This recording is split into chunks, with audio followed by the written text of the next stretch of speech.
Let's look at installing and wiring the SolarEdge One Manager. Be sure to keep the accessories pouch in a safe location. It contains many items required for installation and configuration. Product labeling is found on the front and right-hand side. After opening the front cover, you'll find labels for network connection and compliance.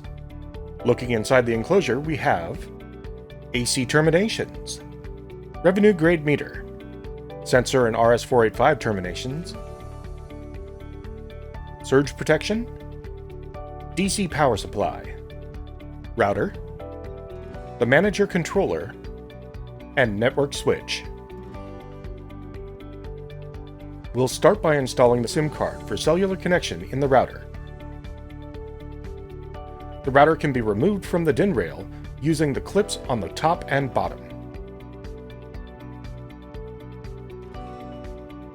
You may need to adjust the position of the antennas to get the upper clip to release.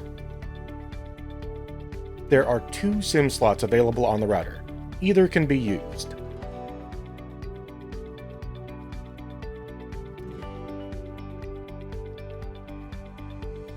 You'll find the SIM tray tool and micro SIM adapter in the accessories pouch.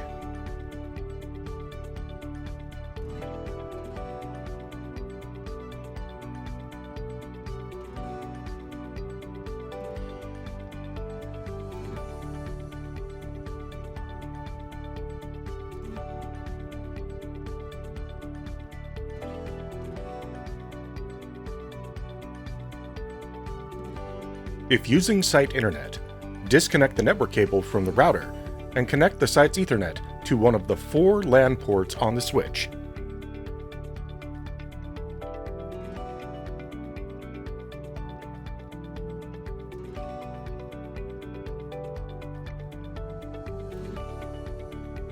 The accessories pouch comes with paper conduit entry guides to help you quickly mark conduit entries on the bottom of the unit. We're using 2 conduits, one for power and one for communication.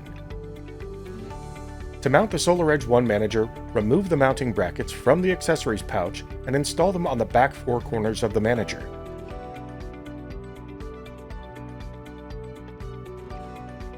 Locate the installation location, level, mark, and mount.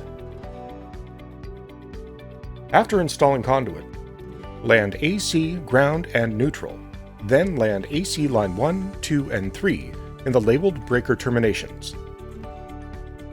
Torque specs and wire sizes are listed on the labels below each termination. Be sure to tug test to make sure you've got a good connection.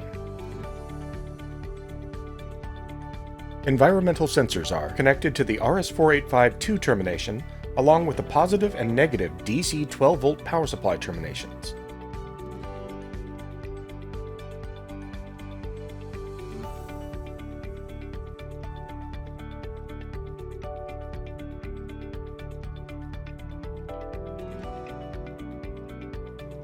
Again, be sure to tug test to ensure proper connection.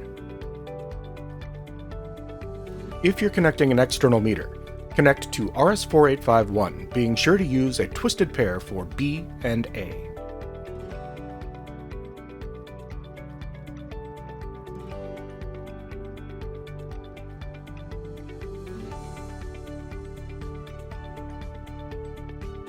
We've color-coded each CT by phase taping leads for line 1, 2, and 3. Land CTs in the Phoenix connector at the bottom of the meter. Tug test and replace. Connect your leader inverter via Ethernet to one of the 4 ports at the top of the switch. Congratulations, your installation is complete. Be sure to get pictures of the installation and wiring for your documentation. Thanks for joining us on the SolarEdge Learning Lab.